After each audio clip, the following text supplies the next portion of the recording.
انفرادی دعوت دینا اجتماعی ماحول میں لانے کے لیے تھا. انفرادی دعوت دینا اجتماعی ماحول میں لانے کے لیے تھا. انفرادی دعوت دینا اجتماعی ماحول میں لانے کے لیے تھا. یہاں تک کہ جنگل کے بھیڑیے بھی وہ انسانوں کو دعوت دے کر یہ کہتے تھے کہ جاؤ مسجد کے ماحول میں جاؤ، وہاں انبیاء علیہ السلام کے واقعات سنائے جا رہے ہیں. ایک چرواہا مدینے سے دور ایک جنگل میں بکریاں چرا رہا تھا. اچانک بھیڑیا نکلا، اس نے بکری پر حملہ کیا. چرواہے نے کوشش کر کے بکری کو بھیڑیے سے چھڑا لیا.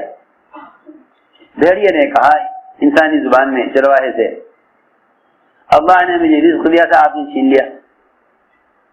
اللہ نے مجھے رزق دیا تھا، آپ نے چھین لیا. چرواہا کہنے لگا ارے تعجب اور حیرت کی بات، بھیڑیا انسان زبان میں بات کر رہا. بھیڑیے نے کہا یہ کوئی تعجب کی بات نہیں ہے کہ اللہ مجھ سے آپ کی زبان بلوا رہے ہیں. تعجب تو مجھے اس پر ہے کہ حضور اکرم صلی اللہ علیہ وسلم تو مسجد نبوی میں صحابہ کو انبیاء کے قصے سنا رہے اور تو یہاں جنگل میں پھر رہا. روایت میں ہے یہیں سے چرواہے نے بھیڑیے کے کہنے پر ساری بکریوں کو ہکایا مدینے کی طرف اور سیدھے گیا آپ کی خدمت میں اور جا کر سارا واقعہ عرض کیا. بھیڑیے کا قصہ آپ کو سنایا. آپ نے سارے صحابہ کو جمع کیا مسجد نبوی میں اور چرواہے سے کہا کہ وہ قصہ بھیڑیے کا سارے صحابہ کو سناؤ. اس لیے میں نے عرض کیا ایک جانور بھی یوں کہہ رہا انسان سے، بلکہ ایسا امت کو مسجد سے جوڑا گیا تھا کہ بتوں کے اندر سے بھی آواز آیا کرتی تھی کہ اب تو دنیا میں جو نظام چلے گا مسجد والوں کا چلے گا، بتوں کا نظام تو ختم ہو چکا. ابھی نظام چلے گا دنیا میں وہ مسجد والوں کا چلے گا. مسجد والے یہ زمانہ اور یہ زندگی مسجد والوں کی ہے، بتوں کا زمانہ ختم ہو گیا. میں نے غور کیا کہ بتوں سے مسجد کے آباد کرنے والوں کی آبادی کی بات، بتوں کی اندر جس کی آواز سے نکلنے کا اصل مقصد یہ تھا کہ اگر ہم بتوں کا یقین دلوں سے نکالنا چاہتے ہو تو اگر مسجدوں میں ایمان کے حلقوں میں جڑنا اصل ہے تو میری بات بہت توجہ سننی پڑے گی. یہ کہا بتوں نے ہمارا زمانہ ختم ہو گیا، اب زمانہ کن کا ہے؟ مسجد والوں کا. کیوں؟ اس لیے کہ ہم جیسی شکلوں کا دلوں سے یقین نکلنے کے لیے مسجد میں ایمان کے حلقوں میں جڑنا ضروری ہے. اب کیونکہ لوگ بیچارے اپنا اپنا تجربہ، اپنا اپنا علم، اپنے اپنے خیالات رکھتے ہیں، اس لیے وہ اس بات پر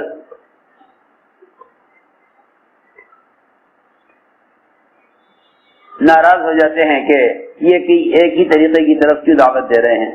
حالانکہ کوئی آدمی اپنے طریقے کی طرف بلائے تو اختلاف کیا جا سکتا ہے، لیکن اگر کوئی صحابہ اکرام کے طریقوں کی طرف امت کو دعوت دے رہا ہے تو اس میں تو اختلاف کی اور اس میں اختلاف کی کوئی گنجائش نہیں ہے.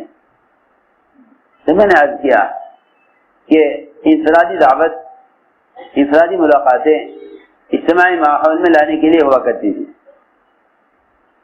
اس لیے ہوتی تھی اجتماعی ماحول میں لانے کے لیے.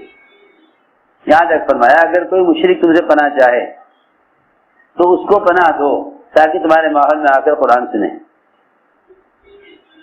کسی طرح عمل کے ماحول میں لاؤ، یہ نہیں کہ جو جہاں میرے اس کو دعوت دے کر چھوڑ دو، بلکہ کوشش کرو کہ وہ عمل کے ماحول میں آئے. مسیح کی طرف چل کر آنا جہاد میں سے ہے، مسیح کی طرف چل کر آنا جہاد میں سے ہے، مسیح کی طرف چل کر آنا جہاد میں سے ہے. اللہ تعالیٰ نے ہدایت کا وعدہ جوہد پر کیا ہے، بلکہ قرآن نے یہ بھی فرمایا کہ ہدایت یافتہ وہی لوگ ہوں گے جو مسجدوں کا اعمال سے آباد رکھیں گے۔ معلوم ہوتا ہے کہ یہاں فرشتوں کے پروں میں رہنے سے ہمارے اندر فرشتوں والی صفات پیدا ہوں گی۔ اس لیے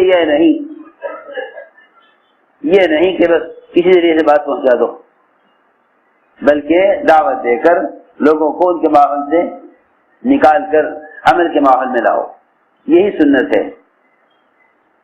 تربیت اور ہدایت کے حاصل کرنے کے لیے یہی سنت ہے۔ وقت ثقیف نے کہا کہ اسلام تو قبول کریں گے، اسلام تو قبول کریں گے، مگر نماز نہیں پڑھیں گے، زکوٰۃ نہیں دیں گے، دین کی محنت نہیں کریں گے، 3 سال کے بتوں کو نہیں توڑیں گے، ہاں مسلمان ہم ہو جاتے ہیں۔ آپ نے فرمایا ان کو مسجد کے ماحول میں رکھو، ان کو مسجد کے ماحول میں رکھو، اس ماحول میں رہنا ان کے دلوں کو اسلام کے لیے نرم کر دے گا۔ چور سے چوری ہو گئی، آپ نے مسجد کے ستون سے باندھ دیا۔ باندھنا بطور سزا کے نہیں تھا، اس زمانے میں چوروں کو باندھا جاتا ہے بطور سزا کے، اس زمانے میں مسجد میں باندھا گیا بطور تربیت کے۔ اس زمانے میں چوروں کو باندھا جاتا ہے جیلوں میں بطور سزا کے۔ سزا سے آدمی گناہ میں پختہ ہو جاتا ہے، اور عمل کے ماحول میں آنے سے گناہ سے آدمی توبہ کر لیتا ہے۔ نہیں، بات یاد رکھنا، سزا سے توبہ نہیں ہوتی، بلکہ سزا سے اس گناہ میں پختگی پیدا ہوتی ہے۔ حضور اکرم صلی اللہ علیہ وسلم جس سے بھی کوئی غلطی ہو جاتی وہ اپنے آپ کو توبہ کے لیے مسجد کے ماحول میں لے آتا۔ چور کو مسجد سے باندھ دیا، ابو لبابہ نے ایک غلطی کر دی کہ حضور اکرم صلی اللہ علیہ وسلم کا راز